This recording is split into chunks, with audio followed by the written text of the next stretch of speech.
All right, good evening. Evening.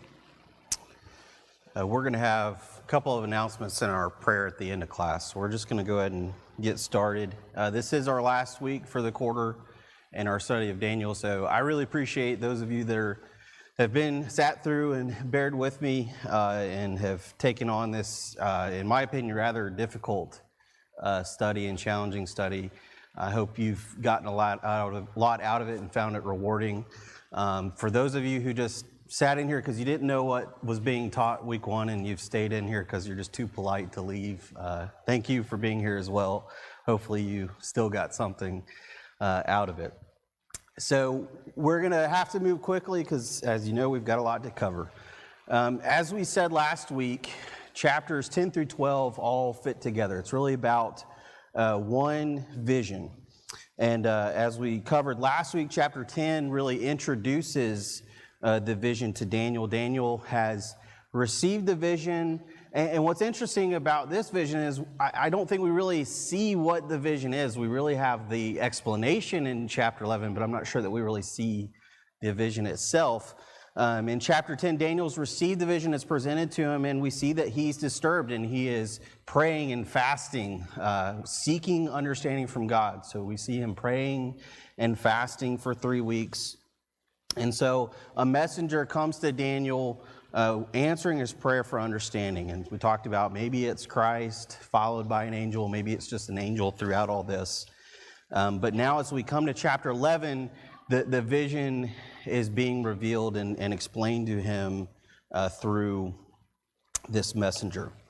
As we discussed, the vision pertains to what will happen to Daniel's people. And so Daniel's people are who? The Jews, the nation of Israel. It's what will happen to his people in the latter days. And we talked about how that phrase makes us think a lot of things, but it's not necessarily the end of all time. Really, it's the end of the Jewish age, or the end of the Old Covenant and the Messianic period.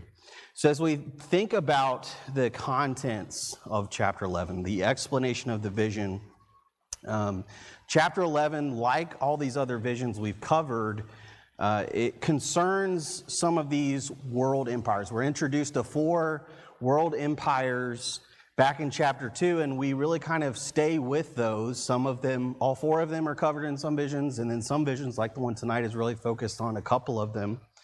And in particular, chapter 11 connects a lot with chapter 8. They cover a lot of the same history. It's prophecy concerning the same events that will come to pass in the future.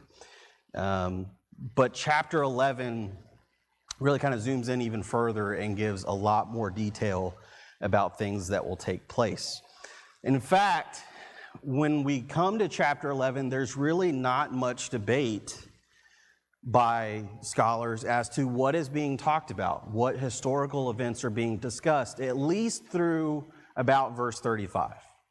Whatever your perspective on Daniel, whether you're someone who doesn't believe it's the inspired prophecy of God, or whether you're someone who believes it is, pretty much everybody agrees about what history is being discussed here because it is so specific. And so because it's so specific, there's a lot of history that's covered. It's a rather lengthy, in-depth chapter. We're going to have to cover it in summary fashion. So I'm going to rely on you having read it ahead of time, or at least reading it afterwards and studying it further, because we just don't have time to read all of this. And we really don't have time to cover all of the history that's talked about. So I'm going to kind of hit some highlights as we go through it this evening. So if you've read ahead, you know that the beginning introduces us, we're back talking about the Medo-Persian Empire. And we're told that there's going to be 4 kings that come after Cyrus the Great. 3, and then a 4th that a little bit more is said about. So if we look at history and the kings that come after Cyrus the Great, the next one is going to be Cambyses II, and he reigns from 530 BC to 522 BC. Then there's a very short reign by Bardia. He's also referred to as Smyrnus, and I think there's even some other names, but I don't have them there for you. But very short reign before Darius the Great takes over. This is different from the Darius the Mede we've talked about, that's talked about in Daniel. This is a different Darius, but he reigns from 522 BC to 486 BC. And so then, as our text tells us, a fourth will gain more riches than all of them. As soon as he becomes strong through his riches, he will stir up the entire empire against the realm of Greece. And so this fourth king that comes after Cyrus the Great is Xerxes. If you know a little bit about world history, you might remember that name. Xerxes is also the king that we see in Esther, that is referred to as Ahasuerus. But Xerxes is known for invading Greece and going to war with Greece. He succeeds in the Battle of Thermopylae, and if you study this in world history, I know I studied it in my high school world history class. The Battle of Thermopylae is where we have the Battle of the 300 Spartans. That's been very popular in movies, things like that. That's where this takes place. Xerxes leads the Persians in a victory against not just Spartans, but kind of a coalition of Greeks there, because this is still before Alexander the Great, where the Greeks are really unified. He eventually captures and destroys Athens before eventually losing and having to retreat back home. But you see how that perfectly fits what is said about this fourth king, that he will stir up the entire empire against the realm of Greece. And so then some time passes, and then in verse 3 and 4, we're talking again about Alexander the Great. Remember, we talked about him in chapter 8, but it says, a mighty king will arise, and he will rule with great authority and do as he pleases. And so I would refer you back to our study of chapter 8, and we talked about some of the history there. And we know as history unfolds, Alexander the Great is going to conquer most of the known world very quickly and at a young age, but then he dies very suddenly in his 30s.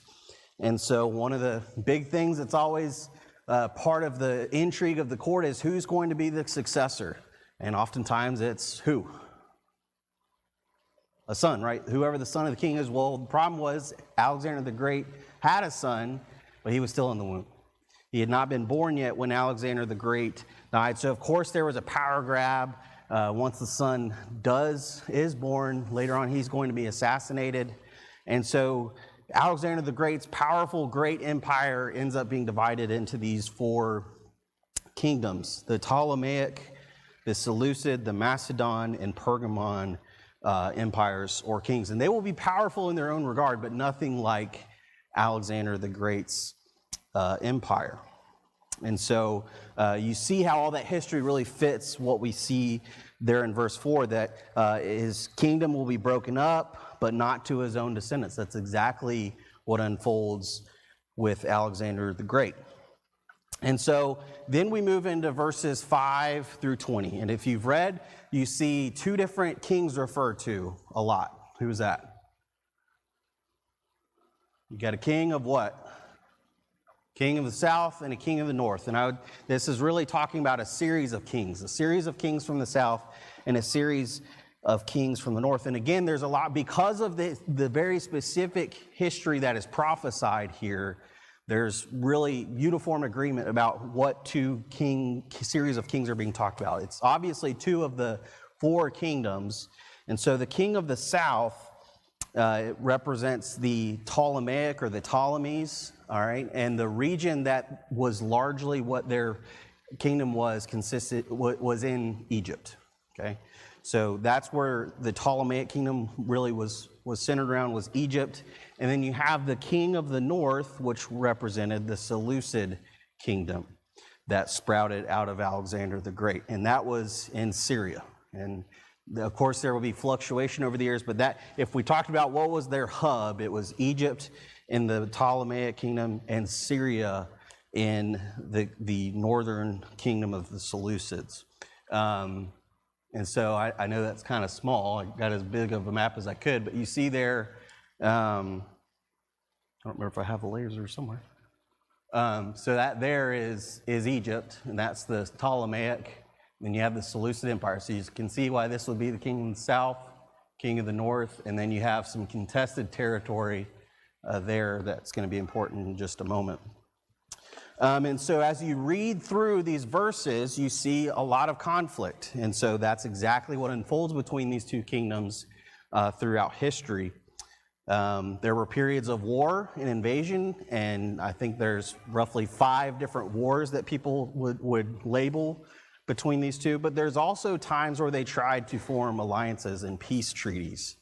I think verse 6 is clearly referring to one of those instances. In 253 BC, the king of the Ptolemaic kingdom gave his daughter Bernice to the king of the Seleucids, Antiochus II, to form an alliance through marriage. Okay, so Antiochus, the king of the Seleucids, put away his first wife so that he could marry her and get a dowry and form this peace treaty. But as you might imagine, that first wife was not very happy with that. Eventually, after Bernice's father, the king of the Ptolemaics, dies, she's going to be put away by Antiochus, and she's put to death essentially by the first wife. And so, of course, what happens? More war. And I think that's what's being discussed there in verses 7 and 8. So that's just one very specific prophecy here that we see fulfilled and playing out just like as foretold here in Daniel. And we could do that again and again throughout these things. We don't have time to do that. But a lot of this history is readily at your fingertips to read about between these two nations. But this goes on and on throughout the chapter. Now, think about what we said was the whole point of this vision. In verse 14 of chapter 10, it concerns Daniel's people and what will happen in the latter days. So if this vision is about Daniel's people, why are we talking so much about the Seleucids and the Ptolemies? Why do you think? Look at that map. Look at what's stuck right there in the middle of the two of them. Jerusalem and Israel. So the reason there's stripes is because the control of that region kind of shifted back and forth. Initially, it was with the Ptolemaics, and the Jews really enjoyed religious freedom under the Ptolemies. Okay, but with the Seleucids, especially as we go into verse 20 and through 35, when especially Antiochus Epiphanes comes on the scene, he really tries to Hellenize them, which means to try to get them to adopt Greek culture and abandon Jewish culture. That happens a lot more under the Seleucids. So as we shift into verse 20 and through 35, it's pretty clear from the history there that this is now referring specifically to Antiochus Epiphanes. And this is, again, a connection to chapter 8. I know I'm asking to recall back a few weeks, but chapter 8 concerned Antiochus Epiphanes and his oppression and attack on Jerusalem. But verse 20 through 24, I think, kind of covers his early days, his rise to power. And then verse 25 of chapter 11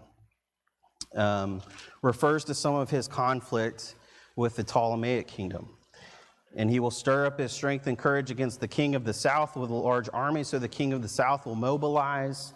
Okay, so there's conflict between the two. What we know, looking again at the history and how this is fulfilled, is that Antiochus Epiphanes would invade Egypt and the Ptolemaic kingdom multiple times. The first time, I think, is in 170 BC. He's successful then.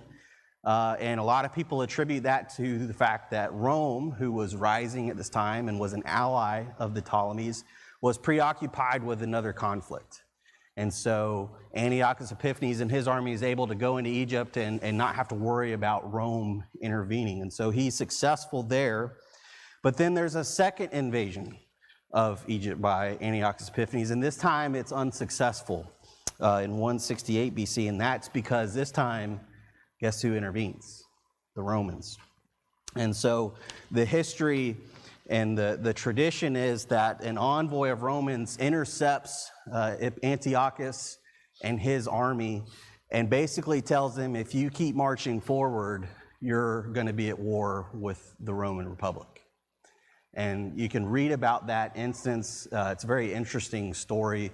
Antiochus basically says, I want to think about it and talk with my council.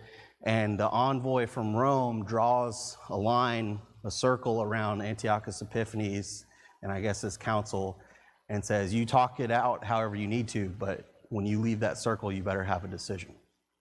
And so it's really interesting if you read the account of how that happened. I'm not sure. I've tried to research if that's where the line in the sand comes from, but that's the oldest example of that I can see. And so that's important because Antiochus comes back from this humiliated, and where does he have to pass through?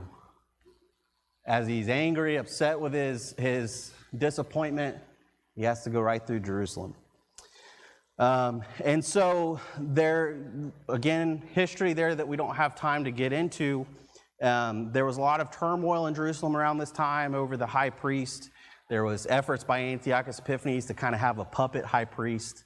And so, of course, the faithful Jews didn't like that. And so there was some unrest, and it's believed that Antiochus thought that there was a rebellion. And so he goes in, marches into Jerusalem thinking there's a rebellion, but he attacks Jerusalem. If you recall from our discussion of this in chapter 8, it's believed he killed about 40,000 Jews, enslaved perhaps 40,000 more. So a lot of bloodshed. And what happens? He puts a stop to sacrifice in the temple, so there's no more temple worship. And it's not just that there's no more temple worship, he installs altars to pagan gods, to Zeus, and there's now pagan worship being done in the temple. It's said that a pig was sacrificed on the altar there. And so if you know Jewish law, that's not a big no-no, right? So a lot of oppression that happens, and as we know from chapter 8, Antiochus Epiphanes may have had his reasons for doing this, but who's ultimately in control and behind the scenes carrying out his purpose in all this? God. Part of why this happens is God carrying out his judgment. So verse 35, referring to these events, talks about this serving as a purge or a refinement, a judgment against the people. So up until that point through verse 35, we can confirm a lot of details from the prophecy and how history unfolds. So there's really not, if you read the scholars and people's takes on this, there's really a lot of agreement on what's being talked about. Again, people who don't believe this is inspired prophecy will say, okay, this must have been written after all these things happened because it's so specific and so accurate that that's the only explanation. And of course, our explanation is that this was prophecy. Daniel was being told these things in the 6th century, and it's prophecy revealing what's going to take place. So then as we move, any questions about that so far before we get too far? Then if we move into verse 36, that's where you'll read some different opinions about what is being discussed. Verse 36 through verse 4 of chapter 12. I think we're no longer talking about Antiochus Epiphanes as we move into verse 36 and we read about a king who will do as he pleases and exalts himself, because the history that's talked about there, what we read, doesn't really fit Antiochus Epiphanes. I think we're now moving forward through history. Some will take this and they'll apply this to premillennialist beliefs that this is now talking about the Antichrist and things like that. And so this is now talking about end times, the end of the world, the second coming, things like that. But I think we're still in a historical context when we're talking about this. So what I think is happening is that the vision moves to the next power on the scene. Who would that be after these Greek kingdoms? Rome, right? So if you look at these verses, these things, as we move through past verse 36, it fits the Roman Empire. Verse 39 describes perfectly how Rome kind of did things as they conquered. Verse 40 talks about war with the Ptolemies. So Rome was initially a ally of the Ptolemies, but if you know kind of the early history of the Roman Republic, they eventually will conquer Egypt and the Ptolemies. And so I think that's discussed there in verse 40.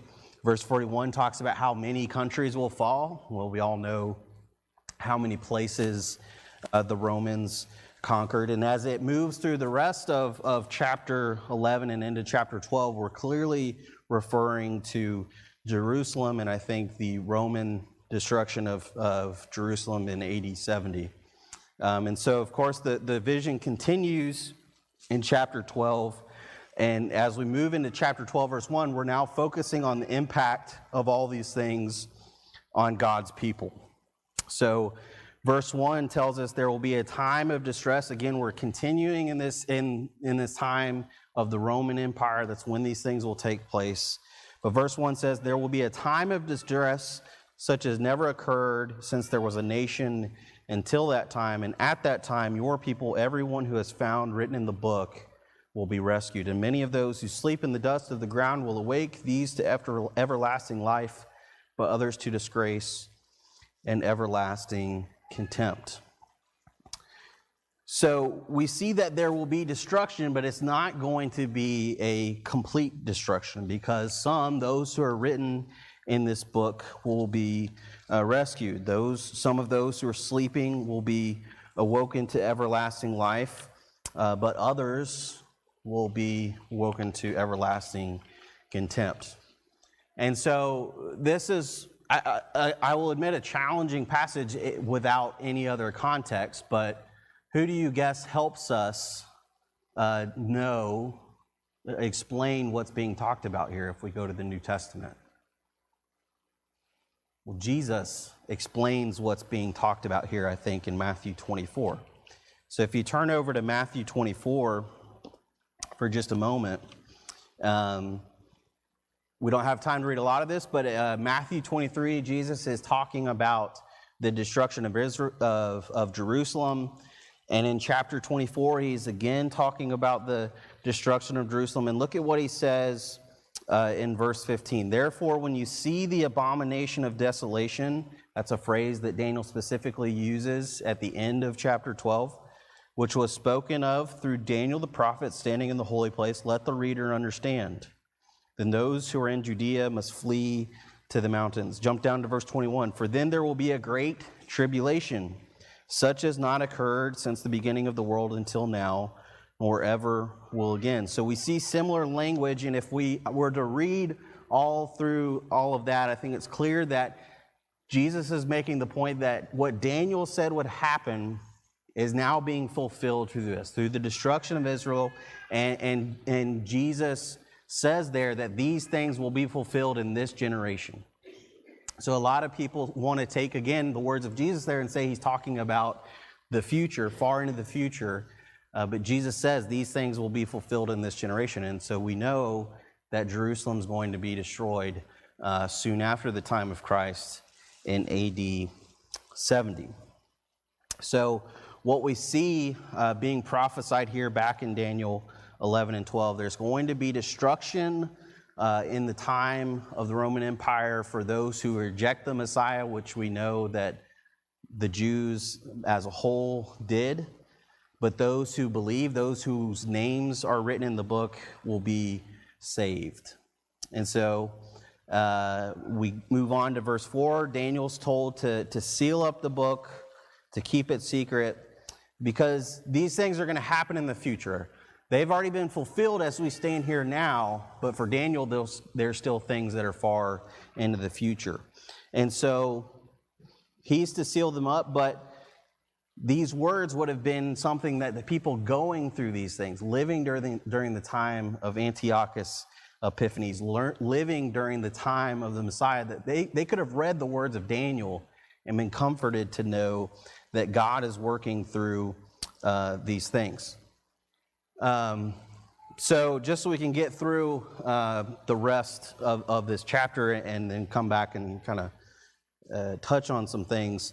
Verses 5 through 13, the question is asked, how long will it be till the end of these things? And again, we see a phrase we've seen before, time, times, and half a time. So if time is 1, times being 2, half a time being half, that would give you what? 3.5, which is half of what? 7. Good. I'm a law guy, so I don't do numbers. I'm glad you're here to help me through that. Seven, as we've talked about, seven often represents a number of completeness. So a lot of people suggest that if this means 3.5, if it's half of 7, then the idea is that this great distress is not going to be complete, that God's going to limit it, and that's what I think we see as this unfolds. The Romans are going to destroy Jerusalem, but the church is going to be preserved. He's going to persecute the church, but that's not going to last in that, at least to the extent that happened under the Romans. And so I think, we're not told exactly what times half a time means, but I think that's what's being referred to. You see that phrase back in chapter 7, verse 25, when again, clearly I think we're talking about persecution of the early church in the time of the Messiah, after the Messiah comes. But what are people who go through these things, who are reading the words of Daniel as they're going through these things, supposed to do? Verse 12, blessed is the one who is patient and attains to the 1,335 days. So I think the takeaway, if you're reading this, if you're going through this, is to be patient, to be faithful. And what we see as those events unfold, the events of Antiochus Epiphanes and all that oppression of the Jews, there are Jews who remain faithful to the covenant, who are patient, and there are also Jews that, guess what? Well, I'm not going to get killed over this. I'm going to worship at the altar of Zeus. There's stories of priests of the covenant who would offer sacrifices to Zeus in order to preserve their own life. Same thing with the early church. There are Christians who died, would not deny their faith, and of course there are some who would have compromised in order to save their life. So at the end of all this, as we think about trying to piece all this together, taking these interpretations, these 4 visions that we have in chapters 7 through 12, you could, I think, say that they're all about really 3 subjects.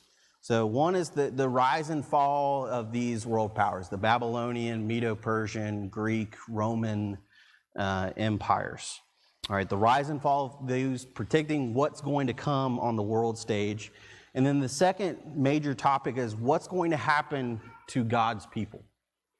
At Daniel's time, God's people is the nation of Israel. What's going to happen to them? But we also see glimpses of what's going to happen to God's people under the new covenant, Christians in the church. And then our third thing that we see throughout these, I think, is the coming of the Messiah. That's really what I think the ultimate point and takeaway of these visions should be, is that God is going to establish, in the midst of all these powerful nations that are not going to last, God is establishing a new covenant and an everlasting kingdom. So all those visions, you may think that they kind of are all around the same thing, and I think they are. I think the themes there are the same. So let me ask you, why would God give Daniel all of these visions, all around the same ideas, about things that Daniel is not going to be around for? All these things they've been fulfilled, but for Daniel, they're going to happen way in the future after he's long gone.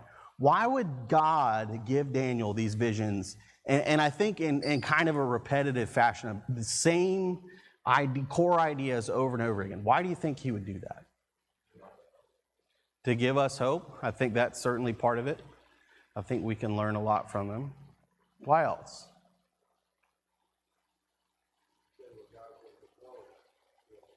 Yeah, I think that's it. Think about, the history we just talked about. From the time of Daniel up to Christ is where all this is kind of taking place. If we think about the Bible and when books are being written and when events are taking place, and we think about time periods that the Bible covers, when does all this history, if we start with the Medo-Persian up to the time of Christ, when is all that history taking place? The things of Antiochus Epiphanes. What's that?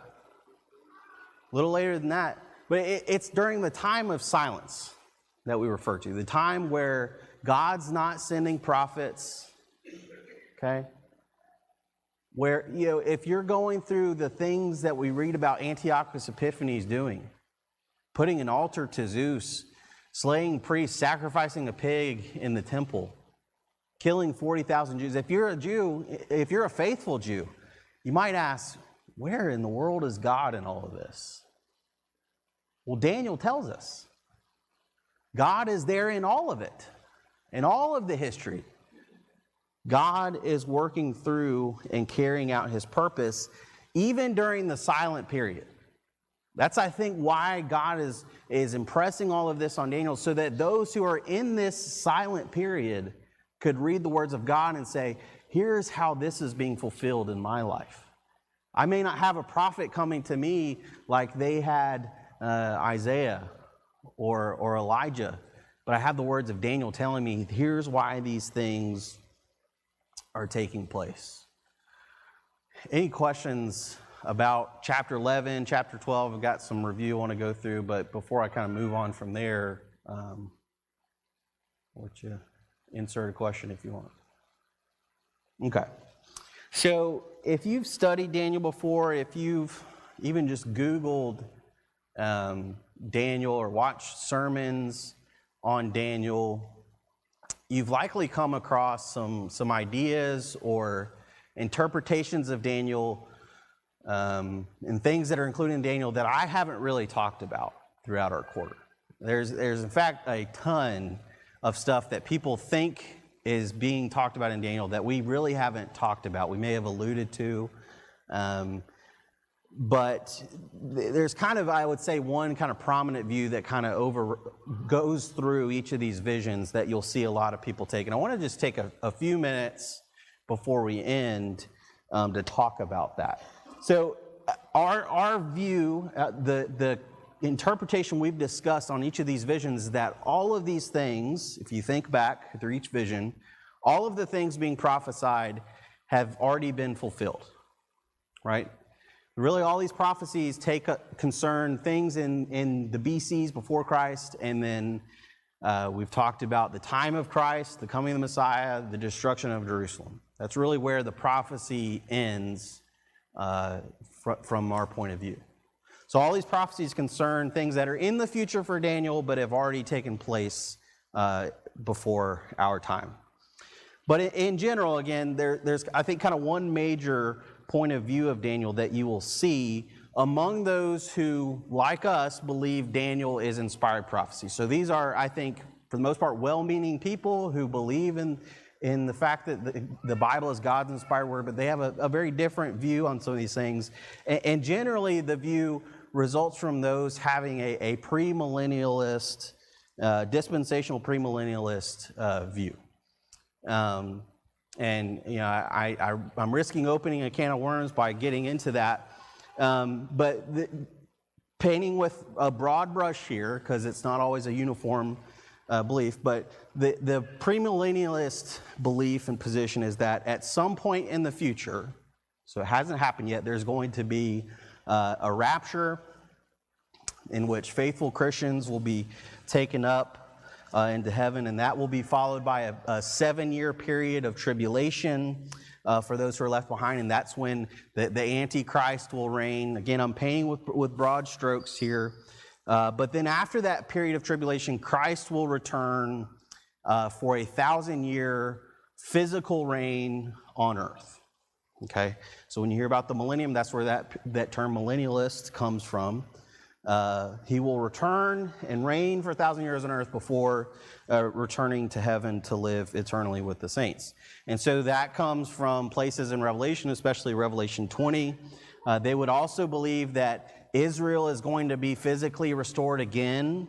There's going to be a physical restoration of Jerusalem and Israel. And so this is different from what I would believe is the correct position, which people would label as a millennialist, which is that we are simply waiting for Christ to return and to reign in heaven and live eternally with him. Yes, sir.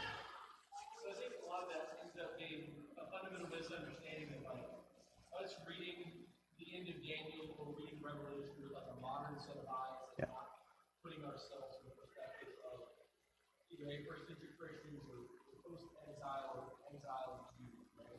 Yeah. This is the type of writing that This apocalyptic type of writing is something that they're familiar with, not anything that is necessarily even Daniel is going to project some future things prophetically. Yeah. But then you've got things in Revelation that are more just you don't picture pick up with, right? It's a tale of patience. It's a tale of hold fast to God. And you've got to think about the context of again, who's receiving this? Are things good? No, from you, God. Right. And so this message of ultimate victory, this message of just hang on, because you win is a very welcome message for them to hear. It's not one that they'll hear in regular day-to-day life. Right. Yeah, and this is a whole other topic in and of itself, and I only bring this up to say that that's the kind of the mindset and background that people who have a different interpretation on a lot of these things in Daniel have. And so people with that view, that premillennialist view would agree with a lot of what we've talked about in Daniel. They would agree with a lot of the history that we've talked about that's being prophesied, but they would generally take a lot of it a step further. And so let me give you some examples. So in chapters 7 and 8, if you recall back, there's these boastful horns in both of those. They would say that there may be a historical figure that represents, but it also points forward to end times and the Antichrist. Chapter 9, you recall, we talked about how the 69 weeks leads us up to the time of Christ, and in the 70th week is when we have Christ and the destruction of Jerusalem, and that's when the 70th week is complete and fulfilled. They would put a gap in between the 69th week and the 70th week, and they would say the 70th week hasn't happened yet. The 70th week happens to end times and the times of the Antichrist and all that. And so as we come to chapters 11 and 12 that we talked about tonight, where we said there's some debate, verse 36 and onward in chapter 11, they would say that going forward, that's kind of talking about the Antichrist and end times and things like that. So I'm just giving you just a smidge about other views on Daniel. I just don't want anyone to come away with this thinking, well, I've seen this, why aren't you talking about this? This is all just kind of an overview of Daniel, really. This is really a launching point for you to study these things further. But I think if you consider how we've gone through this, focusing on the text, the historical context, I think the explanations we've given make sense. And I'm always happy to talk with you more about all of this. There's still things I want to study further in Daniel and different things that I want to pick up on in my own study. So I'm always happy to answer questions that I can and study with this further. But I just wanted to kind of touch on that for a moment. But Daniel is really important because I think it's where a lot of the puzzle pieces kind of come together. Daniel's where, Daniel's living through the exile and destruction of the Jews. He's wondering what's coming next. And so all these visions are about that. Here's what's coming next. And really it's all about the Messiah coming and the new covenant and this everlasting kingdom being established. And that's clearly, I think, what's being talked about throughout these visions. It's not things that are going to come to pass in the future. Because if you think, and that's, they would hold that position that it's about things in the future about a lot of places in the Old Testament, and certainly Revelation. But if you think about the prophets in the Old Testament, what were they looking for? But the Messiah. Why would the prophets be so concerned about things way into the future when they're concerned about the Messiah and what's going to happen there? So a lot more that could be said about that, but and if we had more time, we would have maybe explored those things in the passages themselves, but we just didn't have time to do that.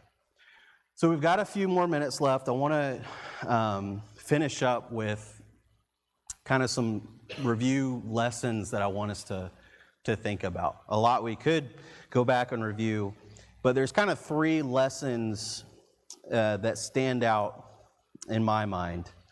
Number one, make up your mind to obey God.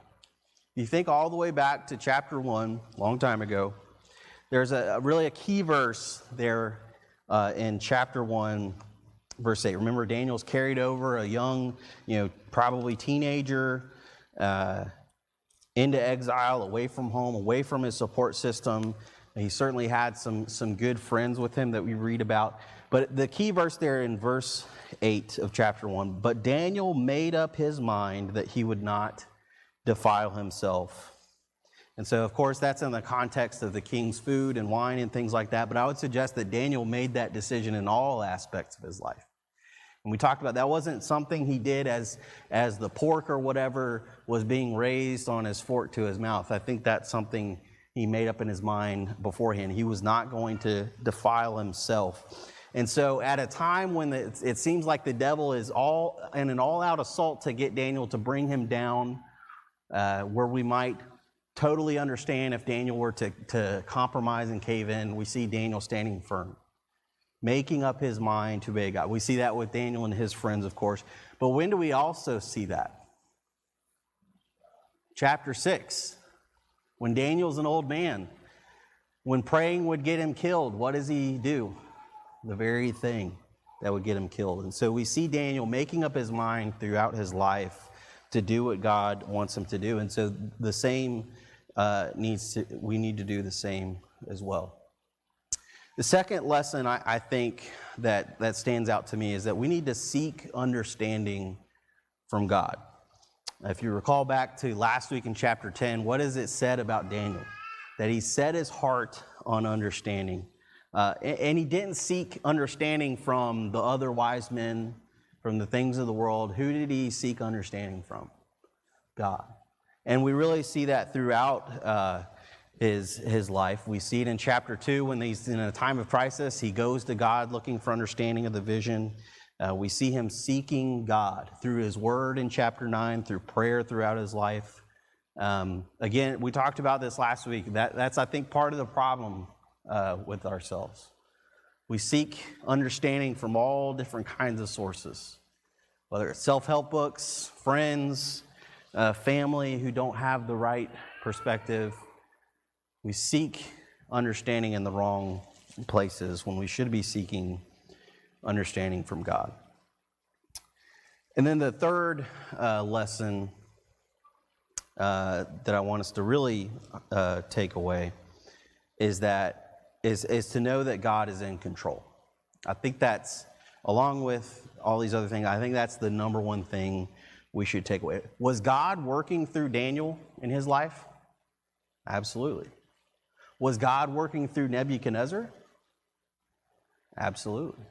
God was working through Cyrus. He was working through Xerxes and Alexander the Great. He was working through Antiochus Epiphanes and all these Roman emperors.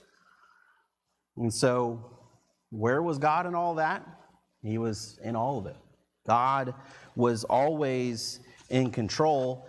And I would say the same is just as true today in 2024. Doesn't matter who's in the White House or in the Capitol or in the governor's office. God is still in control and carrying out his purpose.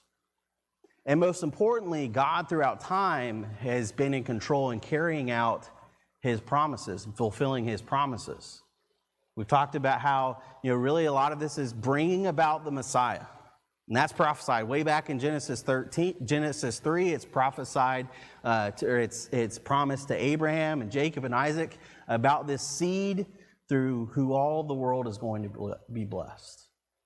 And so because God has been in control and is in control and carrying out his purpose and fulfilling that promise, no matter what happens today, doesn't matter if you were if you were faithful and died under Antiochus Epiphanes, if you were faithful and died under Roman rule, it didn't really matter because God was in control. God had fulfilled his promises. And if we're faithful in the same way, we have a hope of eternity with God. So I appreciate your attention, your comments, your study. Again, you don't have to agree with me about everything. You may still have a lot of questions. Why didn't you talk about this and that? Always happy to sit down and study with you. You can email me at jedyancey@gmail.com with any question. No, I'm just kidding. But please come talk to me. Ask me any questions you have. Coach has got some announcements and a prayer for us. Thank you.